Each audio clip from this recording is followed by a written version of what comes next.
Ladies and gentlemen, today's guest is Roland Cortez.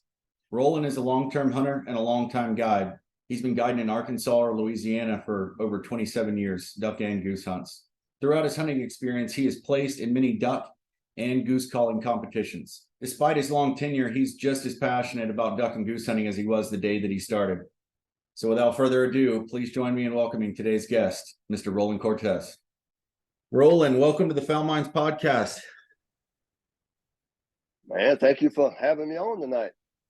Super excited to have you on.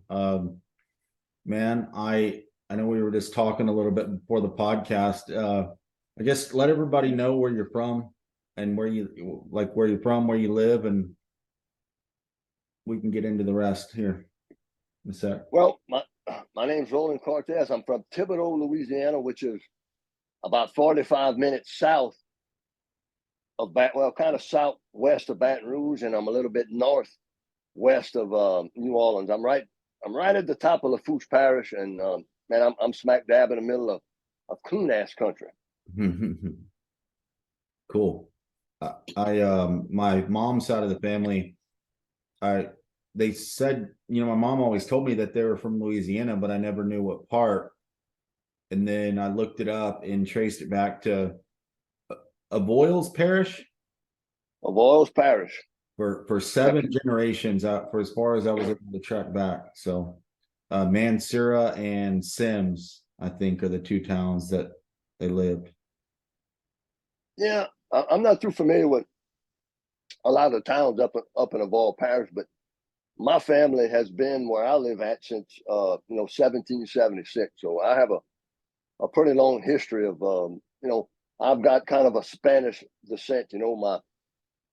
My great grandfather came from Spain, and then my great grandmother, she came from Mexico. So I have a Spanish last name.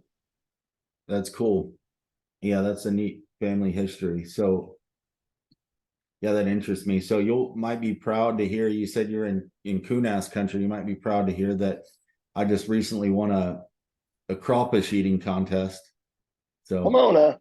Yeah, I knocked out, what was it, 18 pounds in 15 minutes. Damn, you were hungry. Yeah. So the trick to that crawfish eating contest is how fast you can peel them things and eat them. The faster you can peel them, the more you can eat. Exactly. Yeah, I think I like to say my parents started giving them to me when it was probably irresponsible parenting. I was in diapers and stuff.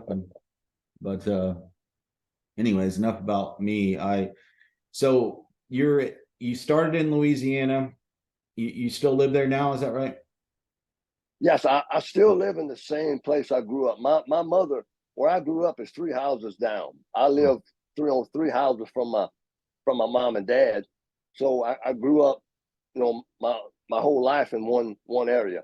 I mean, despite me moving away maybe for a little bit to work and leaving to go hunting, 100, 200, 120 days a year, but besides that, my home station is, I tell everybody I'm from Thibodaux because it's easy to find, but really I'm about 4 miles out of town. There's a little town called Choctaw, Louisiana. That's where I live at. Okay. So do you remember your first duck hunt? Man, I do, and very fondly. I grew up a lot, hunting with my uncles and my parents and stuff like that. My daddy hunted, but my daddy worked. My uncles were seasonal workers. They'd work during the summer and then hunt and trap all winter. So I was hunting with my Uncle Stanley in some flooded swamp. Man, I may have been 6 or 7 years old. Back then, the mallards were pretty thick down here, and I shot my first duck was a mallard and a wood duck, and I shot it with a 410 Stevens crack barrel. Nice. Did y'all let it sit down, or you shot it in flight? Well, my uncles and all dropped me off in one spot, and they took off. And actually, I let them land because I didn't have a whole lot of shells. And at that time in my life, I was a whole lot better shooting them on the water than I was shooting them on the fly. I bet so. Yeah, my first duck hunt, I think I've told the story a couple times on the podcast, but my dad dropped me off with an 1100 in the Cinnabine pond. It was a little cow pond. I mean, the hole in the center was no more than 5 yards diameter. And I mean, it was probably really 10 foot or so. But he sent me out with 1100 with a modified barrel. And of course, I'm shooting steel. So it's, it's like a full basically, and the birds were coming in at like 5 yards. And I shot an entire box of shells and killed one duck, but that was my first duck. So I was happy. So it was a wood duck. Yeah. I'm trying to remember. Like I said, mine was a 410 Stevens, full choke. And really it was my grandfather's gun. So it was my dad's 410 gun that he gave to him. And then he gave it to me. That's pretty special. And actually, I still have that gun now in my gun cabinet. It hasn't been shot in 30 years, but I still have it. That's really special, man. That's it reminds me of a story. So I'm gonna take this out here. Talking with stuff in my mouth here. So it reminds me of a story of my girlfriend now. I don't know if you watched the podcast of Rob Sawyer, have heard of him, but he's an author. And when I met my girlfriend, so when I met my girlfriend, I was at a friend's house, not Rob's house. I was at my friend's Corey's, and he brought up Rob had came out with a new book, and we were looking at Rob's book, and he writes waterfowl books, right? And my girlfriend's sitting right next to us, and he whips out a couple of Rob's books and whips out this one right here. And my girlfriend, Rebecca, she just didn't think anything of it, just kind of eyes glazed over, not into hunting. And the next day she sends me a little printout that her mom had gave her of a photocopied book. It was like, hey, I think A&M had written a book about my with my grandpa that was in it. And I was like, what? And she showed me the pictures, and it was the same book we had looked at. So her grandpa, her great grandfather, was on the cover of that Texas market hunting book. And that's awesome. When you said that shotgun, it reminded me of that, because that's real special to have. I tell her she needs to track down that side by side and get her hands on it, because I don't know why, but to me, guns and are really sentimental to me. We don't have many. My dad has like a single shot that it was his grandfather's, and I've never used it to hunt with, but it's really, it brings about the nostalgia of it too, right? Just getting to feel like you're holding your same gun that your grandfather was using, and he was doing the same thing, and it's in your blood. And so a few years back, my dad bought back in the 1970s, he bought a Remington 1100 Magnum, 30-inch barrel with a full choke in it. He gave me that gun a few years ago, and I haven't really shot it since. But my goal this year is that I'm going, every October I go chase speckled bellies for 2 weeks in Arkansas. So this year my goal is to shoot a limit of specs with my dad's gun. So that's gonna be my deal this year with that, and I'm glad that he passed it down to me, and I'm gonna pass it down to mine whenever it's that time, It's really special. But there is something, man, about these old guns, especially the A5s. The A5's been around forever, man. And like I said, my dad really didn't, he hunted some, but he didn't hunt like my uncles did. So I mostly hunted with them, and they all shot, growing up, they all shot A5s. You're talking about the Browning, the mechanical action. The Browning A5, the one that you can take and it's a recoil. You push the barrel down and it recalls. Oh, I'm thinking of a different one. Okay, that's pretty cool. So I know on a couple of those old guns, you got to be careful about shooting steel through them and stuff. I don't think your Remington is like that, but no, I'm going to shoot some Boss or some Apex Business or tungsten out of it. No, it's not. That gun has never shot steel, so it won't. Yeah, right. Yeah, Boss. I've been hearing a lot about Boss shotgun shells recently. You shoot a lot of those? Yeah, I shoot a lot of Bosses and a lot of the Apex. And man, with the price of ammo these days, you just as soon buy I mean, if you can afford it, a premium ammo. And as much as I hunt, you know, I just assume, spend a couple extra dollars on some premium ammo. And plus, what I like about the bosses, I can shoot a 2 3/4 load. I don't have to shoot a big 3-inch load. I can shoot what they call the shorty and a 5. 5s are an awesome shot, man, for shooting ducks and specks at at a 30-yard range. Anything over that, I'd go to a little bit bigger shot like a 4. Yeah. I'm kind of on the fence about it. I know I learned my lesson a long time ago about cheap ammunition, that's for sure. I haven't quite got into like the being adamant about premium ammunition. Certainly can't complain, but when I was hunting in college, the first thing I noticed was that I cut open, I think it was a Winchester Extreme. That was all they would sell at Walmart back then, and maybe they sold Remington as well. But I remember cutting it open, like it didn't seem like any shot size would pattern very well through my choke, but I ended up cutting them open, and it's like the pellets were all screwed up. There was big divots in them and stuff. I'm sure that never helped. A lot of deformities to them. Right, exactly. And so once I at least spent the extra couple dollars a box, I mean, it was just a complete game changer, just a consistency pattern, right? I'm not quite sure how old you are, Clay, but have you ever shot lead at ducks? In Argentina, almost every year until the pandemic.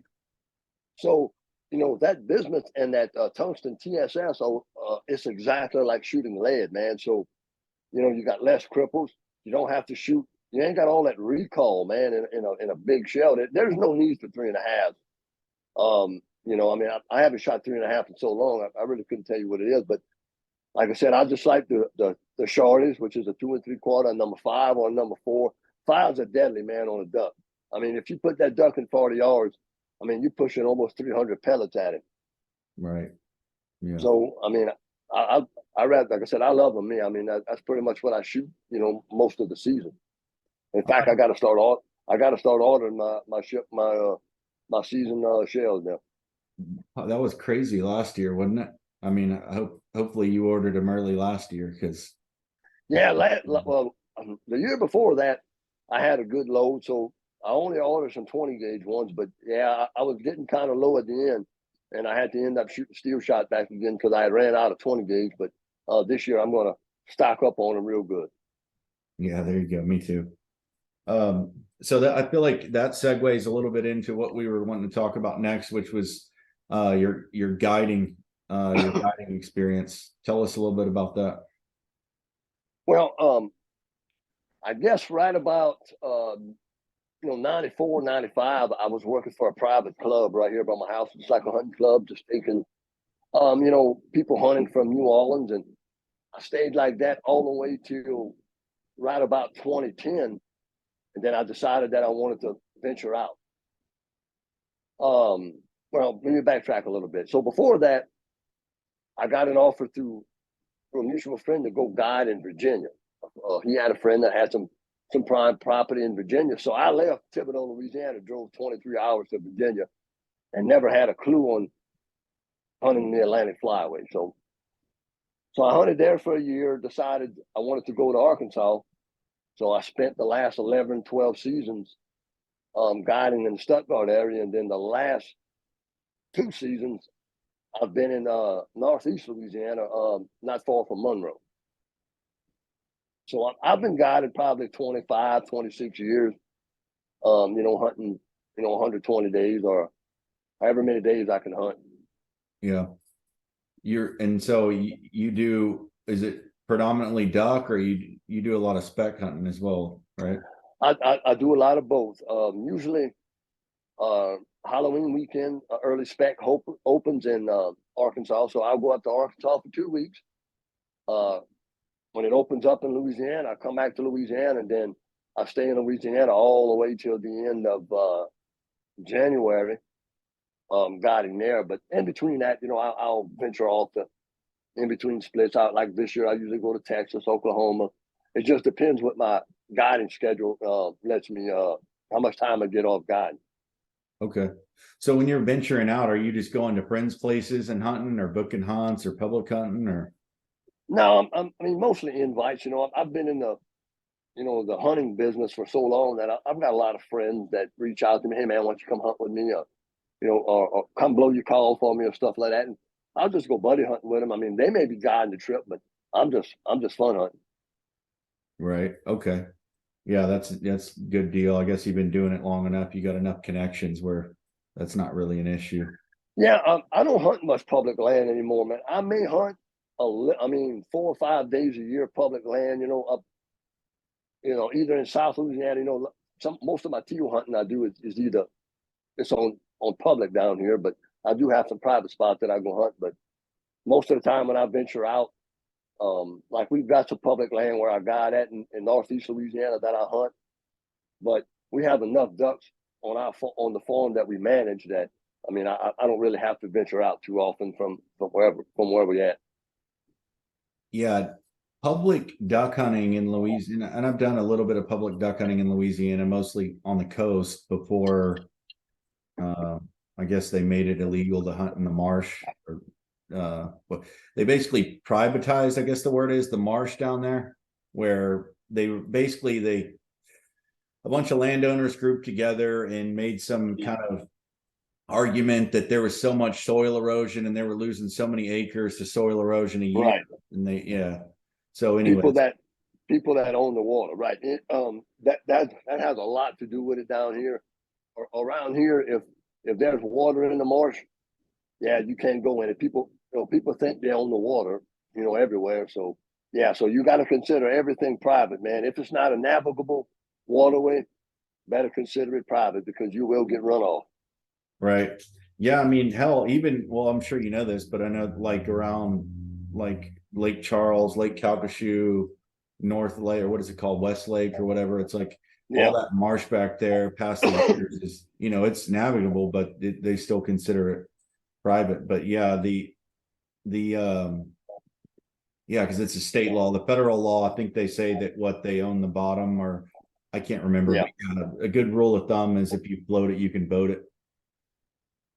yeah. Like I said, around here, man, people, you know, there's canals that they block off, and so yeah, when you're out there, if you know you're not on public land, yeah, don't go riding anywhere because 9 out of 10 somebody's going to run you off of it because they own the water that you're going through, even though they're not, you know, Exactly. but they're I sure going to try to run you off. absolutely, yeah, I've dealt with a lot of that hunting public And land. I I want to say Louisiana is the only state where they think they own the water. yeah, no, I think that's exactly right. And as far as I'm considered, I mean, I don't know if I would call it treason, but that just boils my blood for sure because it gave me, you know, hunting not Louisiana, but in Texas, public water. I mean, it gave me an opportunity that I wouldn't have otherwise had to get into duck hunting. And so, yeah, I mean, and I understand certain parts of that, you know, you want to own more, you know, you want to, people get protective over their land and stuff like that. I get Yeah, that I mean, too. I understand that. So, but what I was going to say earlier was that hunting, what I learned, the little bit of public hunted in Louisiana, I learned pretty quick. It's far different than duck hunting, you know, in other states that are more on the like everybody in not everybody, but far more people duck hunt in Louisiana than I would say in Texas and in most other states. Like I would Arkansas is another one, but you know, if you compare it to Nevada, Arizona, New Mexico, Idaho, you know, it's like those ratios aren't even anywhere close. You know, growing up, if you didn't duck hunt or you didn't deer hunt, yeah, I mean, everybody I knew duck hunted. You know, and nowadays, you know, a lot more people deer hunt because there's not the ducks that you know there once was here. But you know, growing up, I mean, when I was hunting, when I first started hunting, we were going out of the point system, going into the a restricted season, which was 30 ducks in 3 days. And a lot of my uncles, they all, you know, they went to deer hunting because you only had 30 days to hunt duck. And who wants to go out and just shoot 3 ducks? You know, Right. when Oh, you know, so but they still hunted them, and we still shot our ducks. But a lot of them went to deer hunting, and now all my uncles, they all deer hunt. They probably ain't duck hunting in 25 years. yeah. Yeah, it's but you know, well, the reason why I said that was it's you know, the when you when some so when I like to public duck hunt, and the reason why, but I'm almost reluctant to say that a lot of times, because I think what people have in mind of the type of public hunting that I do versus what's standard is like, you know, it's far different. I don't go wait in lines anymore at the refuge. Not what you can do, then, you know, by all means do it. But you know, it's better than, I guess, sitting at the house. But for me, I'm sure you're aware of this as much as anybody, or more than just about anybody that hunts, but pressure is so much to do with it that it's like, I don't want to hunt public land either if it's so much pressure that the birds are acting, you know, abnormal, right? So it's I like to get out there where it's kind of desolate. But Yeah, and it's kind of hard in today's world, man. Like I said, I hunted a lot of public, man, before I started guiding professionally. And it's a different world today hunting public land than what it was when I was hunting it, in the late 80s and in the early 90s. I mean, we hunted a lot of public land around my house. And right now, you got to sleep at the boat launch. And back then, you didn't do that. You showed up 30 minutes before you launched your boat, and you were in the water or in the marsh, and you didn't have to fight people because people respected each other. But now it's tough out there, man. It's a dog eat dog world on public land. yeah, you remember seeing that story? I guess it was a couple seasons back where that guy had gotten shot. I can't remember where that was. It was somewhere on the East Coast. Maybe it was one of the Carolinas, or no, it was on Real Foot Lake is where it was. Yeah, that was on Real Foot Lake, Tennessee. Yeah, I remember reading that. That was what, 2018, maybe 2019. Yeah, well, it's been a while back for sure. Yeah, it's definitely different. I know my attitudes change whenever I see people out. You know, when I was younger, I used to just kind of have a chip on my shoulder, maybe, and it was ignorant and looking back on it. But now it's just like I just try to smile and talk to people and get along the best I can to avoid that type of stuff. But Yeah, myself, man. Like I said, I try to, especially when I'm hunting public, and if I'm by myself or I'm with my sons or my friends, and there's only a couple of us, and somebody comes into the pond that we hunting in. I mean, if there's not a whole bunch of them, I'll invite them to come hunt with us. I'm going to be, hey man, come hunt with us. We already set up. Park your boat and get in the boat, get in the blind with us. Just to be respectable, knowing that, we have a good spot, and we know we're going to shoot a lot of duck. I mean, why not let them join? And I've made many friends, in Arkansas hunting public land, and in Louisiana, the same thing. the I bet guiding for as long as you have has taught you a lot about dealing with people, hadn't it? Yeah, man. Being a guide, man, you have to be a public. I mean, I'm sorry, a public. You have to be a people's person, and in my daytime job, I deal with people every day. So you learn to deal with a lot of people from all different walks of life and all over the country. So you learn to how to adapt to people and how to take people when you first meet them. So yeah, I mean, me guiding all these years has definitely helped me out when I go hunt public land. Yeah. I have a couple buddies that are into it, that guided for a long time, and some of the stories that I hear are pretty funny stuff. Oh yeah, I mean, there's definitely yeah, I mean, I can probably think of a few too over the years, but I mean, I love to guide, man. I love taking people hunting. I love showing people what I love to do, and you know, I I've been duck hunting for so long, man, and it's just something that I do. It's part of me. It's who I am. Um, ducking, duck hunting. So I don't know where I'd be or who I'd be if I wouldn't duck hunt. Yeah, man, that really resonates with me. Absolutely. Uh, yeah, for sure. I noticed I had a kind of an epiphany a couple years back when we were starting Fowl Minds, or really right before, a couple years before.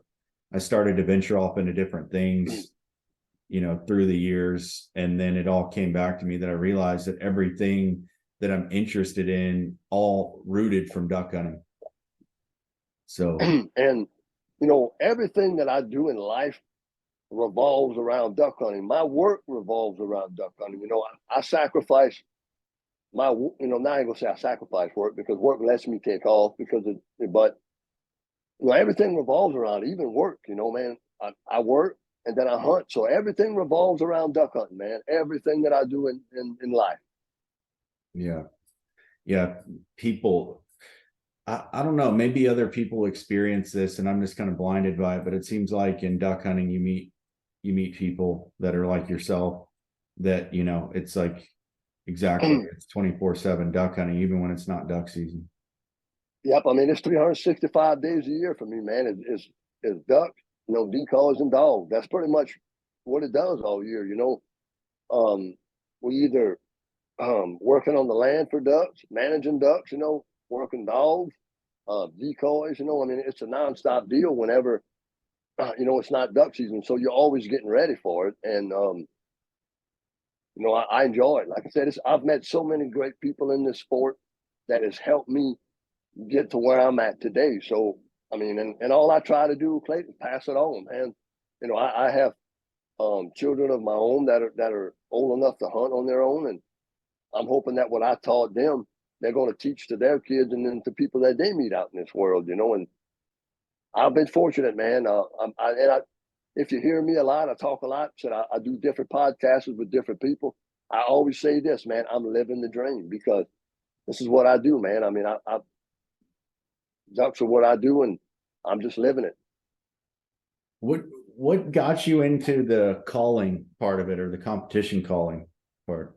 Well, growing up, nobody really blew a duck call at that time. No, they didn't really have to because we had just a tremendous amount of mallards down here. And so when Walmart came to Thibodaux, probably early '90, somewhere around there, I went in there. I bought a Fox, a WA. I want to say it was a 33 and a Oat D2 mallard call, and that was the first two duck calls that I ever purchased. Didn't really know how to blow them because nobody in my family really blew a duck call. And man, and the more I hunted, me and my cousin hunted a lot together growing up, and I just was fascinated with a duck call.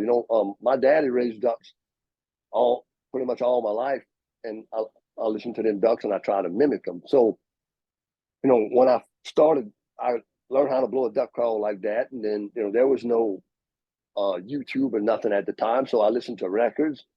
I bought magazines and books and tried to learn like that. And then I guess at a local sporting goods store, I met Mr. Eli Haynell. He showed me a little bit, and he said, "Man," he said, "you sound really good on the duck call. You ever tried blowing in a contest?" I said, "No." I said, "I know nothing about that." So fast forward a couple of years, there's a local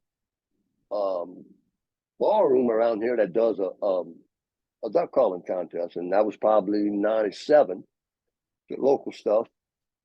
Didn't know nothing about it. Went there, didn't do really good, but I got up there and I blew a duck call, and that kind of drove it in there. I said, "Man, I sound just as good as these guys. I need to learn what they're doing."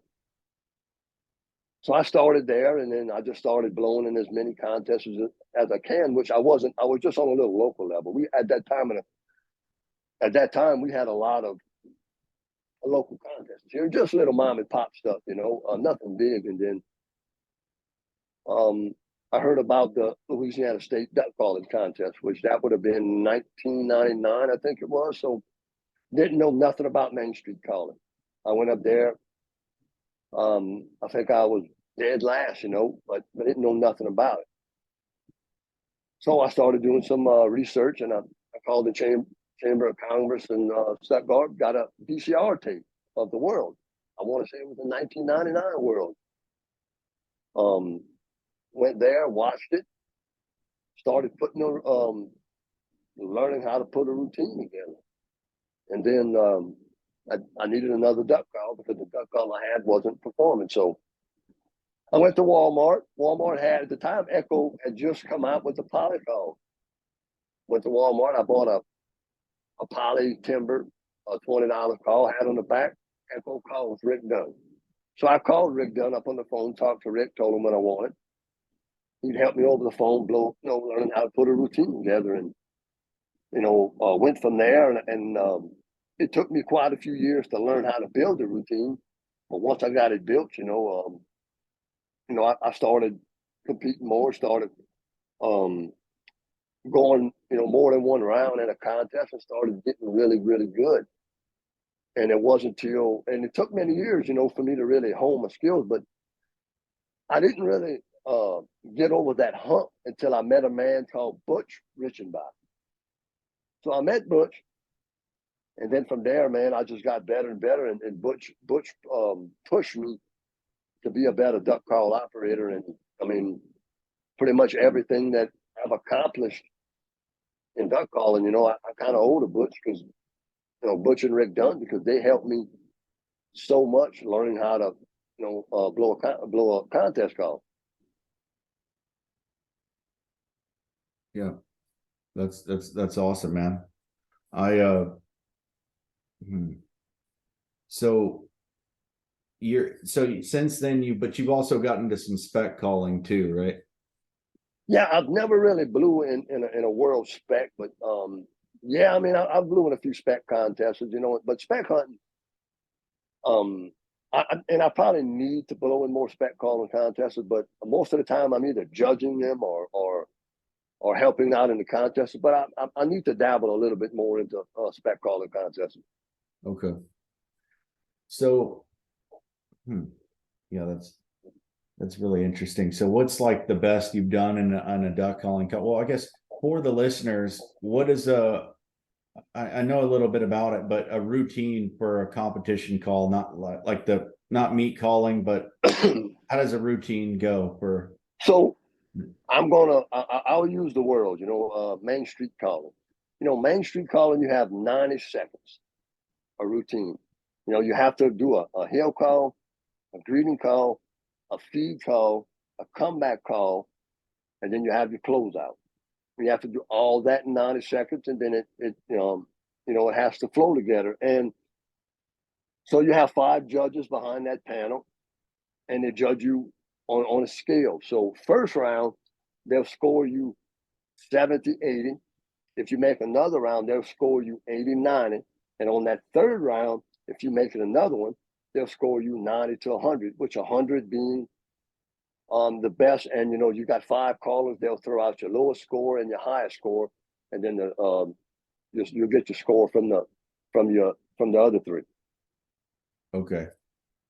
So, but to blow in the World Duck Calling Contest, which is every Thanksgiving weekend in Stuttgart, Arkansas, you have to qualify either for a state or a regional contest. So if you live in that state, you can blow in a state contest, and if you're not, you can blow in a regional contest, which they have regionals all over the United States. Pretty much every state, I want to say, has a regional, or if not more than one regional. Will you ever blow competition call you would blow in the competition out when you're hunting?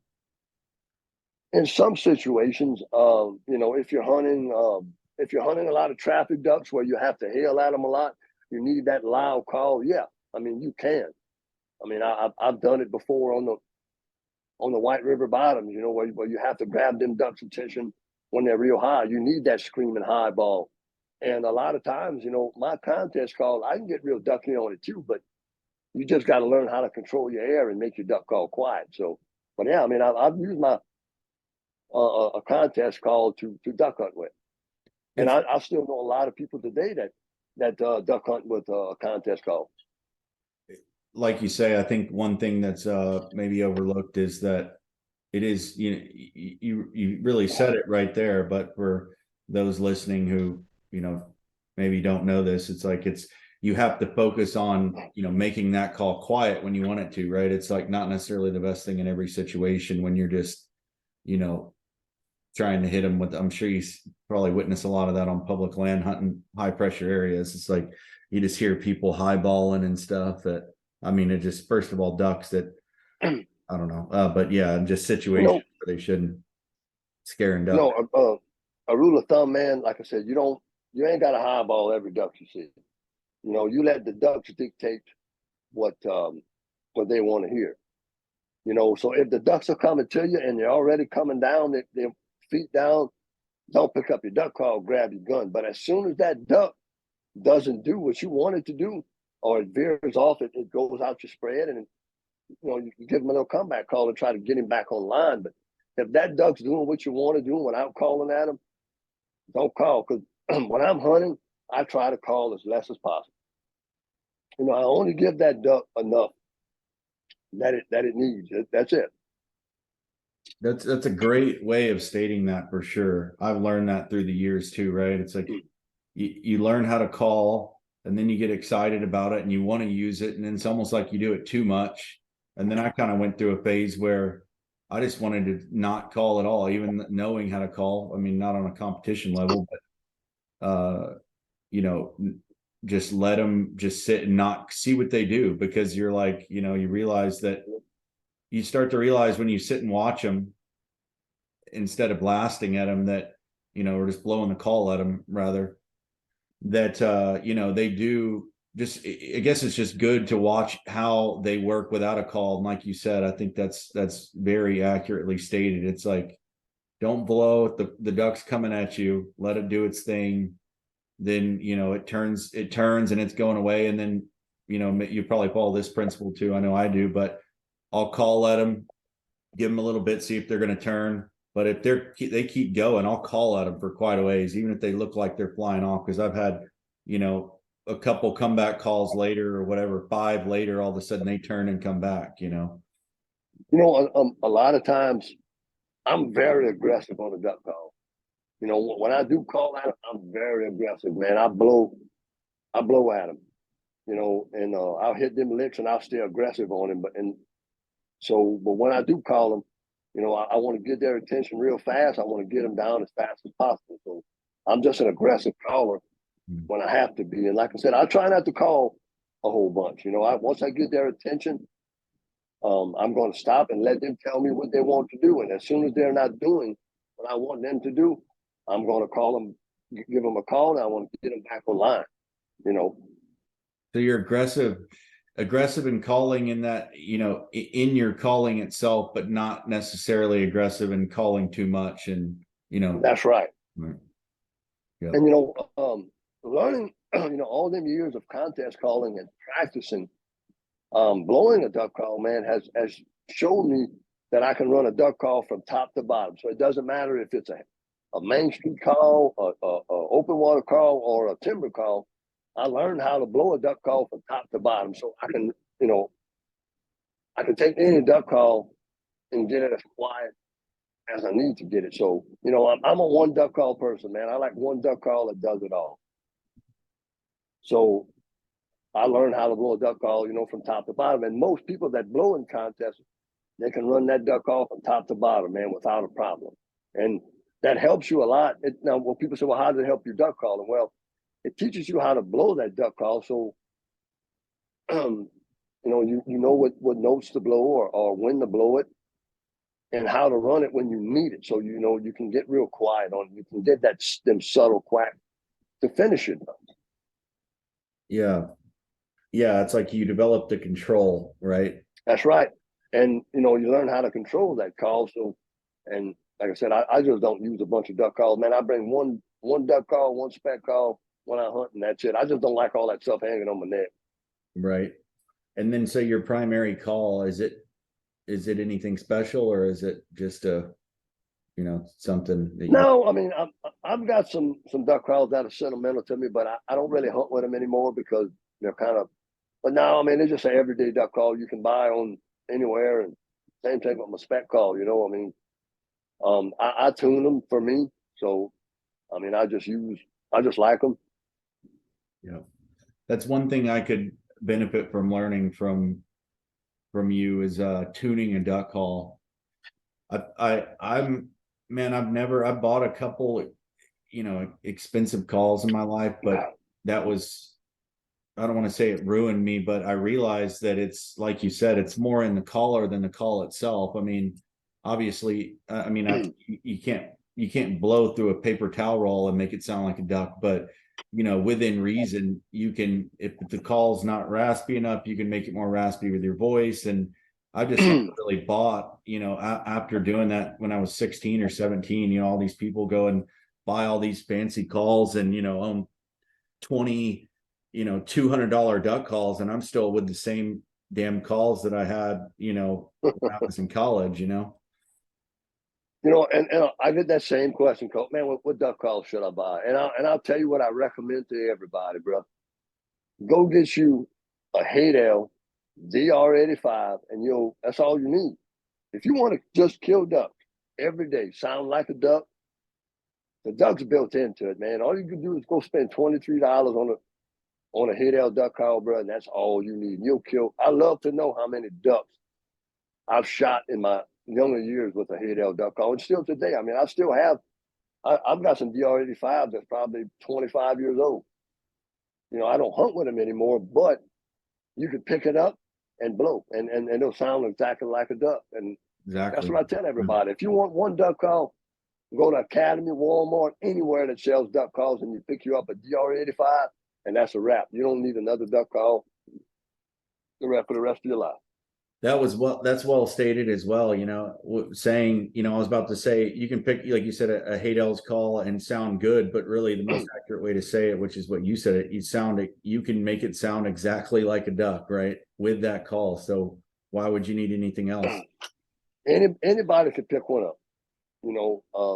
I've taught a lot of people here at my house how to blow a duck call, and that's what I hand them. If you want a duck call where you pick it up before the season, blow it, hunt with it, and pick it up and do it the same year, Haydale DR85. Now, if you want a duck call that does a little more, a single reed duck call, you got to practice a little more on it. But once you master a single reed duck call, that's it. Yeah. I'm curious to hear your theory on calling at other ducks that aren't mallards and, the derivatives like, model ducks, etc. Like, let's say the difference between calling it a gadwall and then versus like calling at, let's say, let me think of another, like a diver, let's say. I mean, all ducks quack, so we know that. But if I'm calling at gray ducks, we call them gray ducks down here, gadwalls. But I'll use my mallard call at them, and a lot of times gadwalls, depending on where you hunt, gadwalls. I've been fortunate enough. I hunted them from Venice, Louisiana, all the way to Virginia and Missouri, Arkansas. It just depends where you hunt them at. You hunt them in an oxbow, cypress brake, or you hunt them in a rice field, or you hunt them in the marsh. But I call at them the same way. To me, gray ducks are the hardest duck. I want to say work, because gray ducks are notorious for not doing what you want them to do. Now, I've killed a ton of gray ducks in the marsh, and sometimes they're not so smart. But ducks, man, them gray ducks are tough, man. They zigzag a lot of times, and then some days they're easy. I guess they're like any other duck, but I don't call at them no different than what I call at a mallard. Now, I have a duck commander gray duck call, which the first gray duck call that I bought from him, which was probably, I think, 96 or 97 when he came out with. And then I used the Haydale gray duck call, which, it all does the same tat, and they work really good. But most of the time, I just use a mallard call, and I just cheat on it. You can tat into a mallard call, and it gets a similar gray duck quack. But yeah, I pretty much call gray ducks the way I call, mallards, or even pintails or teal, like a teal, especially a green wing or a blue wing. I just cut it real tight on a mallard call, and it's pretty much all you gotta do to them. But I just use a mallard call pretty much all the time. And later on in the year, I may use a drake whistle or use a pintail whistle a bunch, or a widgeon whistle. It just depends, man, on what them ducks want to do. Sometimes a gray duck doesn't want to respond to his own calling. He may want a widgeon whistle or a pintail peep, or even just some plain mallard calling. But gray ducks are very difficult, man. Sometimes, if you hunt in a blind with me enough, you'll hear me talk about gray ducks all the time. Like, man, they ain't never gonna come in, and sometimes they just act weird, bro. Yeah. So I don't know. I don't know how they act in Texas, on some days, but yep. So my first experience being in a duck blind with somebody that knew how to call ducks, it was all gadwall. It was down on the Texas coast, and they absolutely respond to a mallard call, right? Even though they don't talk mallard, they may not speak mallard language, but they understand it, it seems. And I guess that could be just about being around those ducks. It's I guess epigenetics, like being around the ducks for generations, or those ducks being in the same places for years and years. But it seems gray ducks always have the tendency, man, to want to light wide on you, or light on the outside to spread a lot of times, and I just think that's the nature of them. They like to jump around a lot.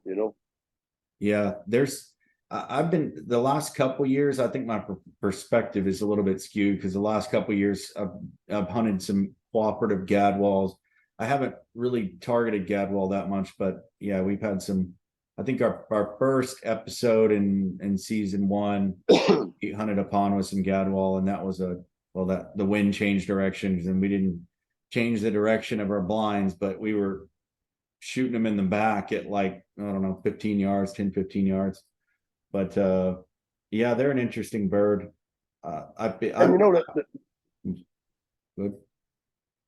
That's my opinion, but I mean, I've also been in a cypress break where they fall in at your feet, So it just kind of depends where you hunt them at, I mean, and that goes for any duck, it just depends where you hunt them. I feel like that way about. I definitely know. Absolutely been on a lot of hunts where gadwall are wary, super wary. Pintail, which I've had a lot of opportunities on pintail, this being where Hayden and I started hunting in college, but pintail I feel like also can be incredibly wary birds, and sometimes cooperate. Pintails and gadwall kind of in the same boat, where I hunt at in where I got at now, man, pintails are our number 2 duck. We shoot limits of pintails practically every day. Wow. So we see hundreds and hundreds of pintails every day, man. And they are a very weary bird, man. And they definitely got me pulling out the little bit of hair I got left on a daily basis. That's for sure. But when they do it right, I don't think there's any other bird that it's just so beautiful when they do it right. That's my favorite ducks to shoot, man. Pintail and widgeon are my favorite ducks. Now, I'm by no means a mallard purist. Do I like to shoot them? Oh yeah, I'll shoot mallards all the time. But widgeon and pintail are my favorite ducks, man. I just love hunting them. Yeah. There's just something about a majestic, widgeon, man, or a plumed out bull sprig or a chocolate head, man. There's just something about a draped pintail that and a widgeon that's just elegance, man. They're like the king, they're like soldiers, man. They're just beautiful birds, man. They're all dressed up nice and pretty. Mm-hmm. Yeah, those are incredible birds. So widgeon, you said widgeon. Have you ever had an opportunity? Well, you've probably done this many times shooting geese, but have you ever done like a dry field, just full focused widgeon shoot? No, I was in Oklahoma a couple of years ago. We were hunting a wheat field and we shot a few widgeons, but I've never been on just a straight up widgeon dry land hunt. I mean, we've killed a few in dry fields, but never been on a jam up widgeon hunt on dry ground. Man, those are probably some of the funnest hunts I've had. I haven't gone on many. I've done 5 of them. My buddy, I don't know if you do Instagram, but he's ducking nuts on Instagram. Michael Ashcraft on Facebook, but he's I went with him for the first time, or the first couple times, and over wheat, and there was, I don't know, I've never seen. It's hard to describe, man, but those birds, and when the wind's right, especially, I guess that helps us too, because that helped us on those hunts because the wind was so big when we went, but they would land so tight on the foot of your blind. It was incredible. Like, I'll have to post a picture up on this whenever I do the post editing, but I don't know if I had a shell that had gotten wet or something, but I had like center punt. I have a picture of a widgeon drake with a hole in the center of its breast, like that big, right? It's like it's just crazy how close on those dry field, like on your off seasons, sorry, not your off seasons, but on your off time, on your splits, you got to go make some of that. Got to do one of those, man. It'll change you. It'll be something you hadn't. I mean, you got to see it once, but just shooting a limit of ducks like that is something worth experiencing. Yeah, and man, I love it. Like I said, every chance I can get to get out of Louisiana and hunt ducks, I'll definitely do it. And I love West Texas, North Texas, or Oklahoma, Kansas, Nebraska. I want to get out to California one day. I mean, I just want to venture out, man, and hunt. I've never hunted in the Pacific Flyway. I've hunted the Central Flyway, the Mississippi, and the Atlantic. So that's definitely my goal for the next couple of years is to venture out and shoot more. That's cool. Well, that's it's probably meant to be that we're talking then, because that's my number one deal is adventure. So I'm down to load up the airboat and the bus and go just about anywhere. Man, I love I love North Texas, man. I'm these last couple of years, man, I've got really obsessed with geese. Rather it be speckle bellies or little geese, or we went to Texas to Amarillo last year and hunt. Man, we chased the little geese. We shot specks. I enjoyed it up there, man. I mean, just big mondo wads of lesser Canadas and specks, but we didn't get any cranes. But one day we got on a jam of duck hunt. If you're familiar with dive bomb, and if you go look at the Texas hunt, you'll see that hunt I'm talking about with Cadillac Creek. Okay, so you were on that hunt, you're saying, or yeah, on that dive bomb. If you go and look at it, this past season, you'll see me in a couple spots there hunting. But yeah, I hunted dive bombing all over with Cadillac Creek when we were there. That's exciting. I can't think of the guy's name. Who's the main guy? I don't know. He hunted. Oh, you talking about Ashton? Yeah, Asher. That's right. Yeah. Yeah, Asher. So Hayden, the one that's not here, my partner, he started a duck club in Mississippi, in the Delta there. What is it? It's around Marigold, Mississippi, or Itabena. Also is another town nearby. You talking about Bologna? No, Balzonia. I think I know where. It's right by Duck. You're talking about. It's right by Duckbriar. Are you familiar with Duckbriar? Yeah, I know where you're at around there. Oh, the other one is what's the place that the Mannings are on? I'm so terrible with names, man. Fighting Bayou. Oh yeah. You're around the he's in the Delta right now. Yes, sir. So yeah, they back up part of the like they have a couple thousand acres to back up to the Fighting Bayou there. But I'm losing my train of thought here. What were we talking about? Hayden and oh man, sorry. I lost. I need to get more sleep. What were we just talking about before that? Sorry.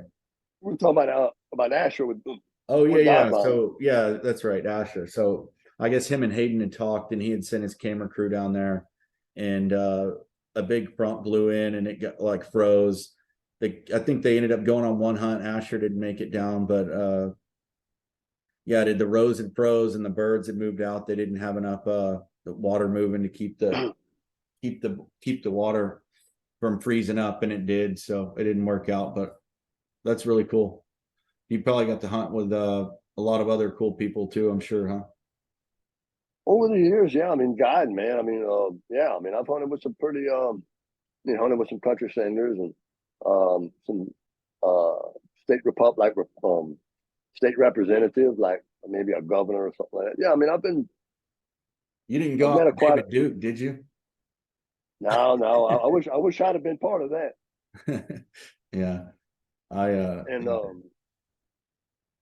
but it's definitely been a fun time, man. Like I said, I've been truly blessed, on what I get to do every year and what I get to see every day when I'm hunting. So, and I've met, like I said, I've met a lot of people, in this industry, man. I mean, I met you, doing through this industry. Yeah. And I love doing these podcasts, man, because it gets me to tell my story. That anybody anybody can do it, man, if you put your, your heart and soul into it, Right. Yeah, for sure. That's what I was going to say this earlier when we were talking about calls and, just go out and grab a Haydale. It's like, I understand it's business and people are making money and you got to get this call and that call. But at the same time, don't think you're a kid watching this who's not into hunting, or you don't know and you don't know how to get into it. Don't go waste your money on buying some damn ducks. buy some waders that aren't going to leak and just get out there, make it happen with whatever you got. You don't need anything fancy to make it happen, right? No, because like I said, when I first started hunting, man, I ain't had no fancy stuff, man. I had some hand-me-down stuff, and it just, and that's what I had to hunt with. We had hip boots, we didn't have waders, and I got wet a lot of times, but it made me the person I am today, man. And that duck got in my blood, and it's never left. And it's good. I still have the same fire in my eyes and the same drive as what I had when I was 7 years old. When I first shot my first duck. Yeah, it certainly seems like it. I know. And I grew up in a duck hunting family, man. My grandpa, everybody hunted ducks. We kind of lived off the land here. September, they fish alligator, and during the winter we trap, nutria, muskrat. My family made a lot of money, living off the land, and duck hunting was just something that we did on the side, and growing up, I was very fortunate to have a very good place to hunt. And look at me now, I get to hunt on some very good places. These days. Like I said, where I guide at now, it's probably one of the best places in Louisiana to hunt. The people own the land. We manage, we farm for duck. I'm very fortunate to get to hunt in one of the best places in Louisiana to hunt at. Yeah, and get paid to do it too. And that's right, get paid to do it every day for 60 days. That's awesome. Well, do you have any interest in hunting? You ever hunted the Texas coast? Man, I've been down there to Haiti, El Campo, kind of that area, teal hunting. I've been speck hunting up in the Girlwood, kind of that same area, back in the mid 2000s, I think it was. I've been to Katy. I blew in all the duck contests that they used to have in Katy at the Bass Pro. Went there quite a few times, but no, I've never really, let's say, duck hunted the Texas coast.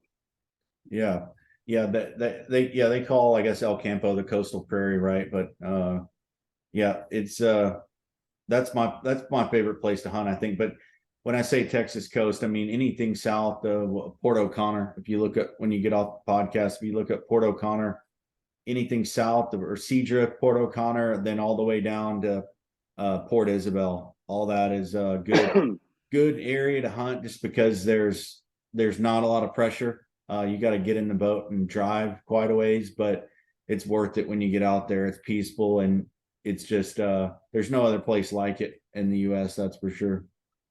Man, I just love hunting ducks in different places. I've never hunted the Texas coast. It's been on my list. I just never got around to doing it. Mm-hmm. Is y'all split in Louisiana the same as the Texas split? Do you know? Our splits usually second weekend. The first weekend of December, and then it'll usually last till about the middle of it. So I don't know the exact dates on it, but we got like a 2-week split. I think ours is about the same. And what I did last year was we have a zone in Texas called the Mallard Management Plains Unit, or Plains Management Mallard Unit, or something like that. But it's the only zone that doesn't abide by the split. You can hunt through the splits. That's usually where I head out. Is it lakes in West Texas? And it's like, again, like going out to those places I was talking about where, we hunted a lake. I'm excited to get these episodes edited from last season, because I went out to a lake. It was, I don't know, 10, 15,000 ducks on the lake and not another hunter. And wow. It was awesome, man. But yeah, you just getting out there in the wild, and it's definitely I agree with that for sure. It's that's a big part of it for me, going to see different places. and in the learning that comes with it, right? Like it's not as easy as just setting out a layout blind sometimes, you know, getting after them can be challenging in new places, which I think it keeps my spirit. It helps keep my spirit alive when it comes to it. You know, it's something else to figure out. Yeah, and that's kind of, man, I want to do it one year, which I'm going to do it soon. I want to start off in Canada, Alberta, and then work my way all the way down to Louisiana. Hey man, you got to keep going, go even further with it. You got to go into Mexico and then go to South America and all that. Yeah, that definitely be pretty cool to go into Mexico and all, but kind of do a duck tour. You know, this year I'm going to do the spec tour. This year I'm gonna the 2 weeks of early spec. I'm gonna start off in Northeast Arkansas and then work my way all the way down to Louisiana hunting spec. So I'm looking forward to that. Cool. Hayden's got a couple places in Garwood, not too far from El Campo. So if we get some specs in, we'll give you a shout. Sure, man. I'd love to go to Texas, and it's been a minute since I shot spec in Texas. Yeah, absolutely. Well, is there anything else you wanted to cover that we may not have talked about? No, I mean, this was all you, man. I just wanted to come on here for the first time and just have a podcast and just talk about duck hunting. I mean, if you have anything, I mean, I'm gonna do my best to answer it. Yeah.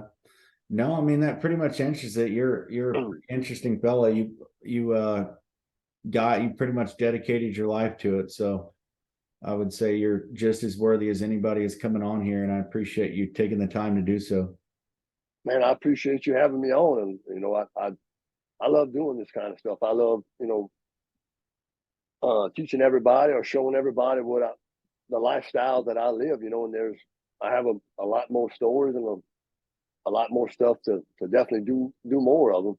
Because especially my background, man, like where I grew up hunting, man, Louisiana, especially South Louisiana, has a real big history. Of duck hunting. My grandfather was a carver.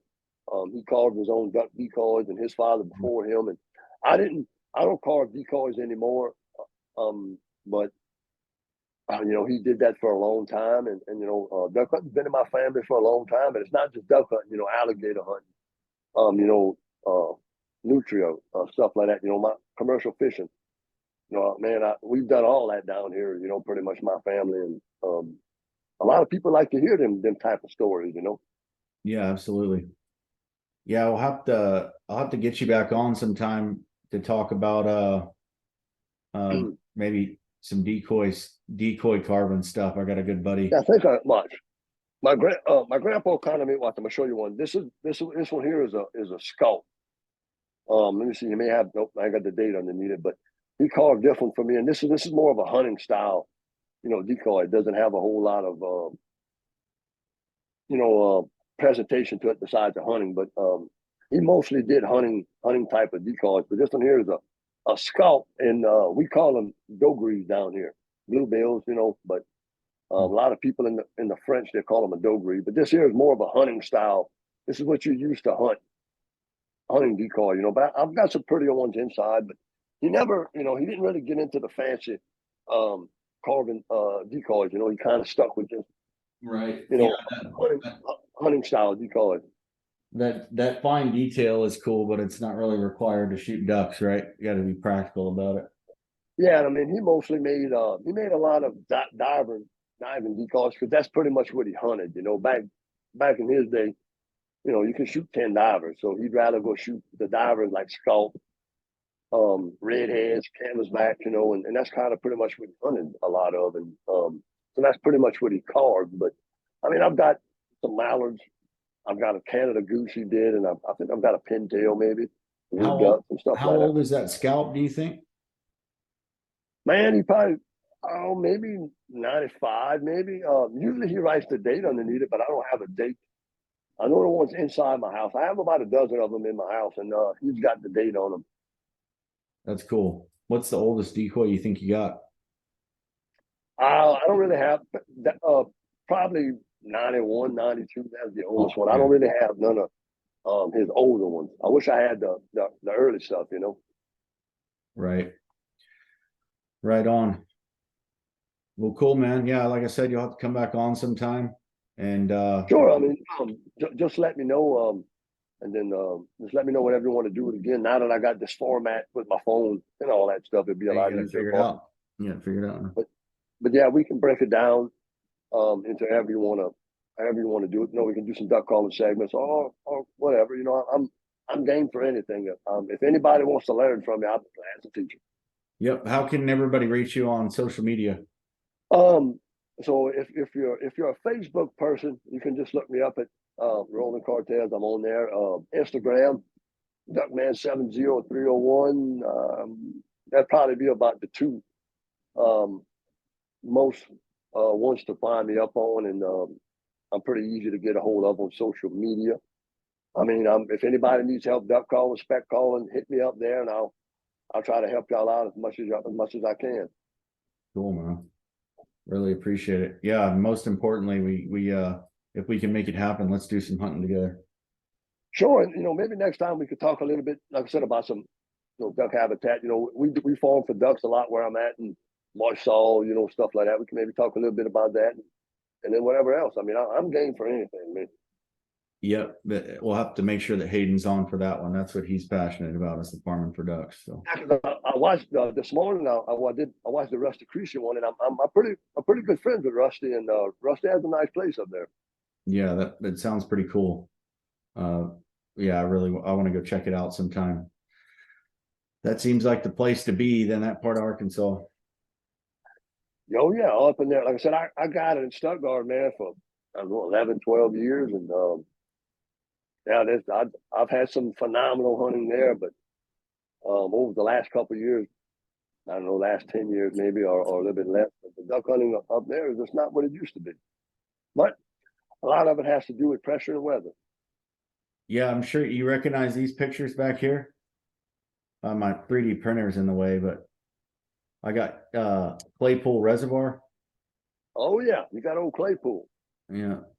Yeah, they remade it in color, and I bought a print of it and posted. Yeah, I've got to put more stuff up in my room right here. I'm trying to get more stuff in it, but boy, it just takes a while to Hell, accumulate all kinds of stuff. Plenty of plaques and ribbons and everything else. I've got plaques. I've got some ribbons. I've got a couple of things. I've got a bunch more plaques in my house. I've got some old duck band certificates in here and just stuff like that. That's cool. I like it. Yeah, I'm trying to make it my little man cave. I've got more stuff coming in. I'm going to put more up as I get around to it. Well, cool, man. Well, thanks for coming on, Roland. I'll be talking to you. Yeah, sir. I appreciate it, man. Take care. You too, man. Thank you. All right, man. Bye-bye.